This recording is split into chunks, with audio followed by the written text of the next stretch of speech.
the sun. Welcome in MCA computer academy. मैं हरीश शर्मा आप सबका स्वागत करता हूं। आज का हमारा टॉपिक है फार्मूला ऑडिटिंग। देखो, फार्मूला ऑडिटिंग ये अपने नाम में अपने आप को डिफ़ाइन कर रहा है कि हमने जो भी फार्मूला यूज़ किया है हमने उसकी रीचेकिंग करनी है। हमने जो भी फार्मूला यूज़ किया है उसकी रीचेकिंग करनी है। रीचेकिंग तभी हो पाएगी जब हमें फार्मूला शो होगा। अगर हमने पूरी शीट के ऊपर यहाँ पे कोई फंक्शन लगाए होते हैं तो ये हमें उस फंक्शन को शो कर देता है। देखो, इस सब के लिए मैंने अपनी शीट पे क्लिक किया। जो मेरी एक्टिव शीट है मैंने यहाँ पे काफ़ी फार्मूला यूज़ किए हैं। अब जैसे मैंने यहाँ पे कोई मल्टीप्लाई का फार्मूला यूज़ किया, यहाँ पे परसेंटेज का फार्मूला यूज़ किया, यहाँ सम का फार्मूला यूज़ किया। अब मैं चाहता हूँ कि ये सारी वैल्यू की जगह पे मुझे फार्मूला शो हो जाए, तो मैं यहाँ पे क्लिक कर दूँगा। अब मेरे पास पूरी शीट के अंदर फार्मूला शो हो गए। अब देखिए, यहाँ मैंने फार्मूला यूज़ किया था मल्टीप्लाई का, तो उसने मुझे यहाँ पे शो कर दिया कि यहाँ मैंने मल्टीप्लाई का फार्मूला यूज़ किया है। मैंने F2 को G2 से मल्टीप्लाई किया है। ठीक। सेकंड मेरे पास उन्होंने ये यहाँ पे CGST में उन्होंने वर्क किया, क्योंकि हमने पूरी शीट को पूरे टेबल को मतलब फ़िक्स किया हुआ है, तो फिक्स करने के कारण वहाँ पे उसने अमाउंट यूज़ करके उसको वर्क कर लिया। अब उसके बाद मेरे पास आ गया $E2220। अब देखो, यहाँ पे डॉलर का निशान क्यों लगाया, मैं इस फार्मूले को आपको पहले पूरा डिफ़ाइन करके बताता हूँ। आपको मल्टीप्लाई का फार्मूला तो क्लियर हो चुका होगा, सम का फार्मूला भी क्लियर हो चुका होगा। देखो, शो फार्मूले पे क्लिक करेंगे, फार्मूला शो होगा। शो फार्मूले को ऑफ कर देंगे, फार्मूला बंद हो जाएगा। अब मैं पहले आपको CGST निकाल के दिखाता हूँ। CGST मैंने कैसे निकाला है। देखो, पहले मैंने इन डाटे को रिमूव कर दिया। अगर आप चाहते हो तो मैं आपको मल्टीप्लाई वाला फार्मूला भी कर देता हूँ। अब देखिए, मेरे पास क्वांटिटी का F2 है और G2 है, इसको हमने मल्टीप्लाई करना है। मैंने इक्वल टू का निशान लगाया और मैंने क्वांटिटी और इसको मल्टीप्लाई कर लिया। ये अपने आप फार्मूला हमारा जनरेट हो गया पूरी वैल्यू पे। मैंने क्वांटिटी को प्राइस से मल्टीप्लाई किया। अब मुझे इसका CGST निकालना है। CGST निकालने के लिए मैंने यूज़ किया equal to this value multiply for this value. जब मैं इस पर एंटर मारा तो फर्स्ट वैल्यू तो आ गई, उसके बाद नीचे ड्रॉप डाउन में नहीं आई। अब इसके लिए मैंने अपने इस लोकेशन पे जाके कर्सर क्लिक करना है और मैंने F4 प्रेस कर देना है। दोबारा फिर ध्यान दीजिए कि उस लोकेशन पे जाके मैंने इसको फ्रीज़ करना है और मैंने एंटर प्रेस किया, जिसके कारण सारी वैल्यूज़ को दोबारा फिर CGST कैलकुलेट हो गया। अब मैंने HGST कैलकुलेट करना है इनटू दिस वैल्यू। फिर मेरा वही पॉइंट आ गया कि यहाँ जाके मैंने F4 प्रेस करके इसको फ्रीज़ करना है, जिससे ये अब मेरे पास जो ये वैल्यूज़ आई हैं इसको मैंने थोड़ा सा सिस्टमेटिकली वर्क करना था, तो मैंने इसको डिक्रीज़ कर दी ज़ीरोस। अब सम ऑफ अमाउंट के लिए हमें इक्वल टू सम ब्रैकेट शुरू और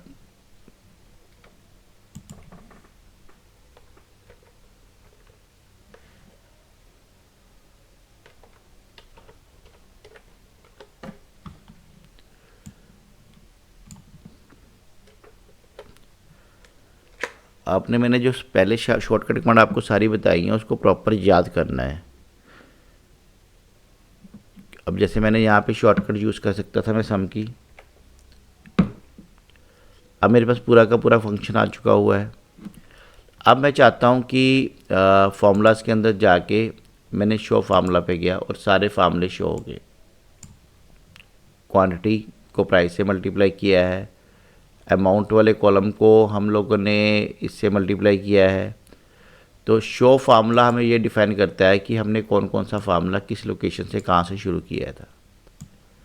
अब इसके बाद मेरे पास सेकंड स्ट्रक्चर हमारे पास आता है। अब शो फार्मूला करने के बाद मेरे पास ट्रेस प्रेजेंस आता है। अब देखो ये जो भी वर्क कर रहा है तो वो अपने आप में आपको डिफाइन कर रहा है। इसकी शॉर्टकट कमांड है कंट्रोल देन ब्रैकेट्स। अब यहाँ से आप इसको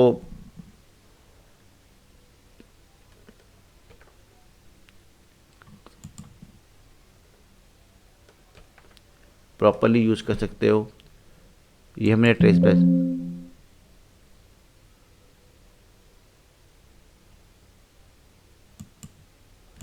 अब देखो मेरे पास जो भी डाटा है इसके अंदर टेबल की सीरीज़ गई हुई है, तो मैंने उसके बाद क्लियर फॉर्मेटिंग कर दी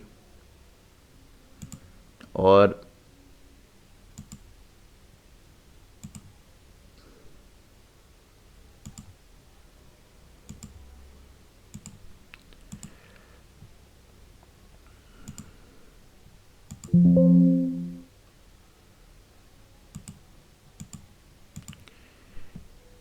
क्योंकि रेफरेंस को चलने के लिए हमारे पास टेबल के अंदर डाटा का स्ट्रक्चर नहीं चाहिए था, हमने इसको डाटा को फिर ज़रा कॉपी किया। अब मेरे पास यहाँ पे फंक्शंस चल रहे हैं, मैं दोबारा फिर फिल करता हूँ।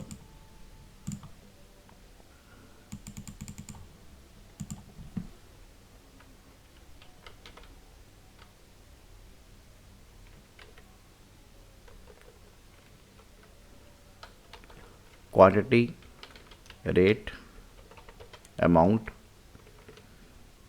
CGST, SGST, 10 पीस है, 400 रुपये का रेट है, equal to this value multiply by this value कर दी। अब इसका 2.5% हमने टैक्स लगाना है, फिर 2.5% टैक्स लगाना है। अब टेस्ट रेजिडेंस के अंदर जाके हमारे पास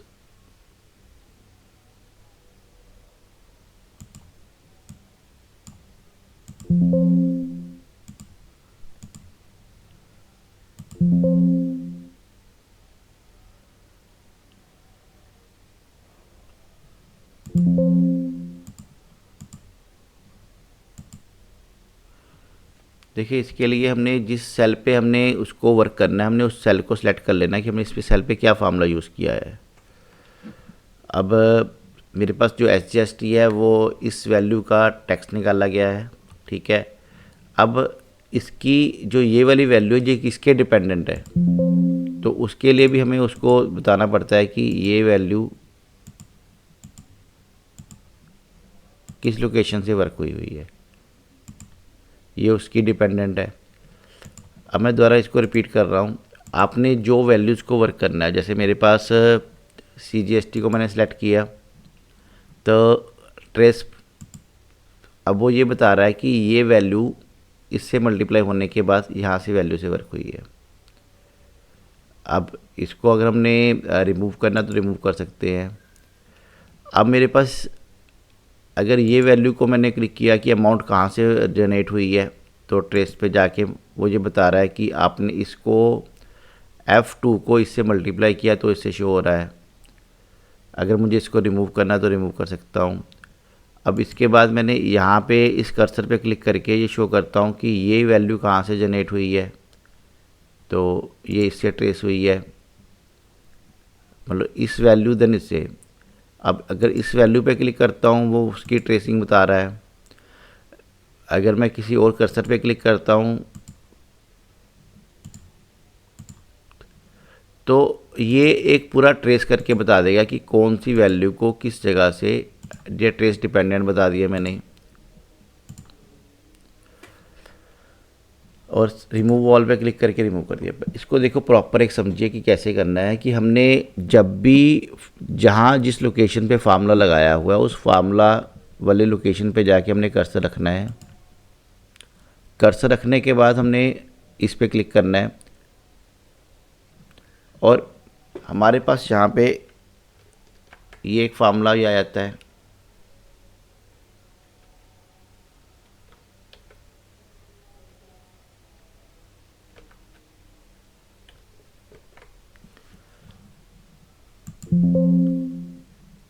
देखो जिस जगह पे हमने अभी इस पर क्लिक किया, यहाँ कमांड क्यों नहीं चल रही, क्योंकि बेसिकली यहाँ कोई फार्मूला नहीं है। अब हमने ये सारा फंक्शन खुद ध्यान रखना है कि आपने फार्मूला है कहाँ पे। अब इस जगह पे फार्मूला है तो यहाँ पे अगर हमने कर्सर रखा होगा तो कमांड प्रॉपर चलेगी। अब हमने सबके लिंक जनरेट करने हैं,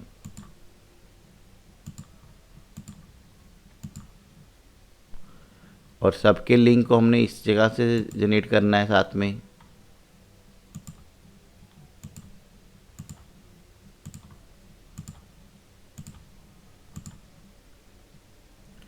अगर मुझे यही सिस्टम यहाँ पे भी एप्लीकेबल करना है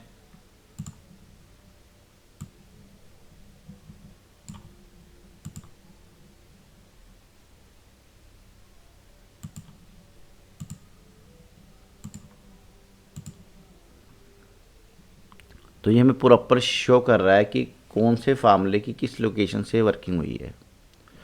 अगर हमने डिपेंडेंट शो करने हैं, जैसे डिपेंडेंट कहाँ से आ रहे हैं, तो उसके लिए हमें ये फिल करना पड़ेगा कि ये 75 किस तरह वर्क हुआ, तो ये इसकी खुद की एरर आ जाएगी। अब उसके बाद हम लोगों ने अगर रिमूव करना है तो रिमूव कर लेंगे। अब यहाँ मेरे पास शो फार्मूला पे जाऊँगा, सारे फार्मूले शो हो जाते हैं। देखो स्क्रीन थोड़ी बड़ी हो जाती है तो मैं आपको इधर स्क्रॉल करके बताता हूँ। सारे फार्मूले शो हो गए। हमने सम का क्या फार्मूला यूज़ किया, हमने क्वांटिटी को प्राइस से मल्टीप्लाई किया, अमाउंट का हमने लोगों ने ये वर्क किया। अगर इसको ब्लॉक कर देंगे तो फार्मूला ब्लॉक हो जाते हैं। अब एक फार्मूला सिस्टम हमारे पास ये होता है फार्मूला। इसमें क्या होता है कि हम लोग अगर शो करना चाहें, हम अपने शॉर्टकट तरीके से भी इसको शो कर सकते हैं। हमने क्या फार्मूला यहाँ यूज़ किया है, इसके लिए हम यूज़ करेंगे इक्वल टू। आप इसको कॉपी पे नोट कर लीजिए, बाद में आपको ये प्रॉब्लम आएगी।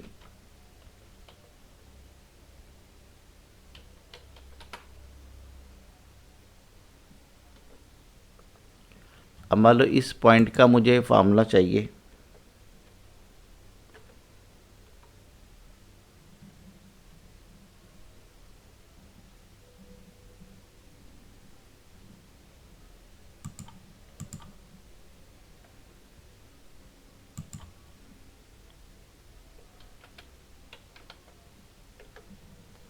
अब आपने क्या करना है कि इस लोकेशन को पहले यहाँ से रिमूव करना है।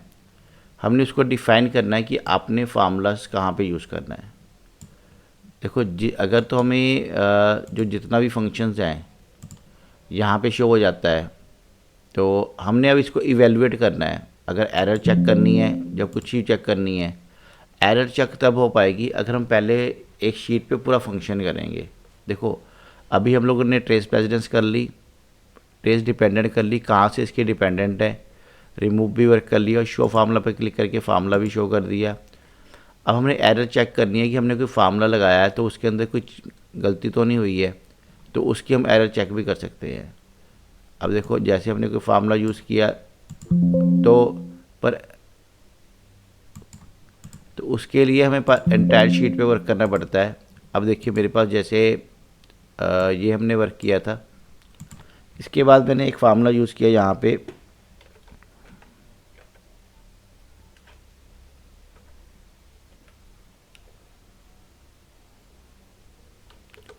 ये मेरे पास फार्मूला आ गया। अब मान लो अब मुझे चेक करना है कि आपने इवेलुएट करना है इसको। इवेलुएट करने के लिए अब मेरे पास देखो फर्स्ट फिगर पे आया हुआ है 25 को हमने 2 से मल्टीप्लाई किया, 50 + 7 57, 57 - 5 52। दोबारा फिर मैं आपको इवेलुएट करके बता रहा हूँ। यहाँ मैंने जैसे अभी 500 प्लस किया, 200 - 300 × 5 - 700 ब्रैकेट बंद। अब यहाँ पे देखो अगर आपने कोई भी फार्मूला यूज़ करना है, यहाँ पे माइनस से वैल्यू आ गई, क्योंकि अगर हमने इसको इससे मल्टीप्लाई किया था तो अब हमारे पास -1500 तो आ गए। हमने अब इसको इवेलुएट करना है कि ये तो हमने इतनी वैल्यूज लिखी, लिख करने के बाद वैल्यू भी माइनस में आ गई। अब हमने इसको इवेलुएट करना है। इवेलुएट जब करने लगे तो जैसे ही हमारे पास 2 डिजिट्स होते हैं उसके नीचे अंडरस्कोर आ जाता है। हमने पहले इसको इवेलुएट किया, 500 प्लस 200 700 हो गया। 700 को उसने उसको मल्टीप्लाई कर दिया। देखो जैसे मेरे पास 300 था, इसको मैंने मल्टीप्लाई किया, इससे 1500 आ गया। उसके पीछे भी माइनस का निशान है, तो हमारे पास जो माइनस की वैल्यू है वो 2200 होगी। अब उसमें से 700 निकलने के बाद 1500 वैल्यूएट। अब दोनों माइनस माइनस निशान थे तो हमने वैल्यूएट हो गया। आपने किसी भी फंक्शन को इवेलुएट करना होगा तो हम इस फार्मूले से करेंगे। देखो ट्रेस प्रेजेंस कर ली हमने, ट्रेस डिपेंडेंस कर ली, रिमूव एरोस कर ली, शो फार्मूलाज कर लिया। अब अगर हम लोगों ने किसी भी फंक्शन पे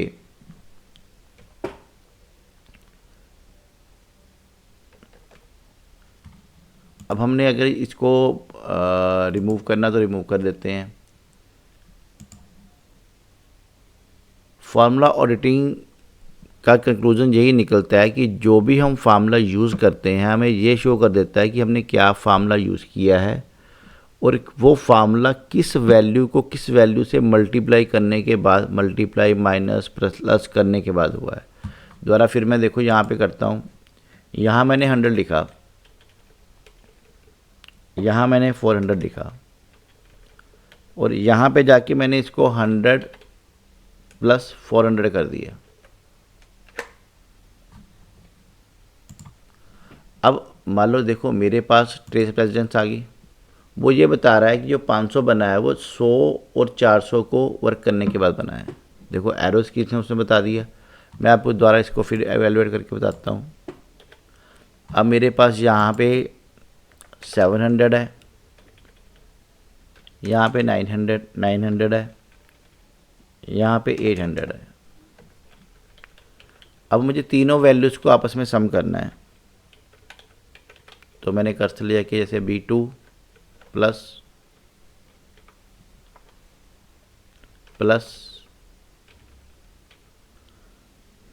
F2 प्लस I2। अब मेरे पास 2400 आ गया। अब मान लो चाहता हूँ मैं 2400 कैसे बना है, तो मुझे यहाँ से बता देगा, वो एरोज में बता रहा है कि आपने क्या किया है। अगर हम चाहते हैं कि साथ में शो फार्मूला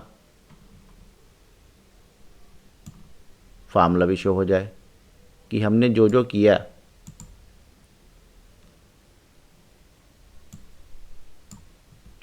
हमने जो जो वर्क किया, अगर हमने उसको दिस वैल्यू यानी B2 plus F2 plus I2 इन तीनों वैल्यू को सम करने के बाद हमारे पास ये रिजल्ट आया। रिजल्ट जो आया वो हमारे पास वर्क आ गया। अब शो फार्मूले को हम अगर ऑफ कर देंगे तो बता देगा। अगर हम चाहते हैं कि ये रिमूव करना, अब ये ट्रेस डिपेंडेंट हम लोग नहीं बता सकते क्योंकि ट्रेस डिपेंडेंट में अगर ये वैल्यू है तो क्योंकि डिपेंडेंट में एक ही वैल्यू से हम वर्क कर रहे हैं इसलिए ये कमांड चलेगी नहीं। अब मैं देखो मैं कई जगह पे क्लिक करता हूँ, देन एक साउंड आती है, वो मेरी खुद की भी गलती होती है कि मैंने एक स्पेसिफिक कमांड पे जाने की बजाय मैंने किसी और कमांड पे क्लिक कर दिया। ये ह्यूमन बीइंग का है कि अगर आप कोई गलती करोगे तो वो आपको एरर देगा कि आपने ये गलती कर दी। अब मैंने यहाँ पे ट्रेस डिपेंडेंट पे क्लिक किया तो ये मेरी ये गलती है, तो आपने पहले उस गलती को पढ़ना है कि वो क्या कहा। अब जब मैं शुरू में आपको लेक्चर समझा रहा था तो ये गलती मेरे पास पहले भी आई। तो देखो ये गलती मैंने इसलिए शो की है कि आपको ये पता लग जाए कि अगर आप किसी भी फंक्शन में कोई गलती कर रहे हो तो वो आपको डिफ़ाइन करेगा कि आपने यहाँ पे जो रेफरेंस दिया वो एक्टिव सेल का नहीं है। जो भी आप फार्मूला यूज़ कर रहे हो, no formula that reference to the active cell. अब इसके अंदर जो हमने फार्मूला यूज़ करना है वो इस एक्टिव सेल के अंदर है ही नहीं। अब दोबारा हमने इसको क्लिक कर दिया। अब हम ट्रेस रेफरेंस पे जाते हैं तो देखो हमारे पास शो हो गया, तो एरर नहीं आई। यानी एक्सेल में सबसे बड़ा पॉइंट यही वाला है कि अगर आप कोई गलती करते हो तो वो आपको एरर में शो कर देता है। अब अगर हम किसी दूसरे पर्टिकुलर जैसे MS वर्ड या पावर पॉइंट को यूज़ करते हैं वो एरर शो नहीं करता। एक्सेल का सबसे बड़ा पॉइंट यही है कि जब भी आप कोई गलती करते हो तो वो आपको एरर में शो कर देता है। अब जैसे मैंने यहाँ पे एरर चेकिंग पे क्लिक किया, अब यहाँ पे उसने कहा error check in the complete the entire sheet, तो आपकी पूरी चेक हो चुका हुआ है कि आपकी कोई गलती नहीं है। अब यहाँ पे इवेलुएट पे गया तो वो इवेलुएट में खुद बता रहा है कि आपने क्या किया, B2 को B2 से वर्क किया। अब इसको इवेलुएट करना है मुझे।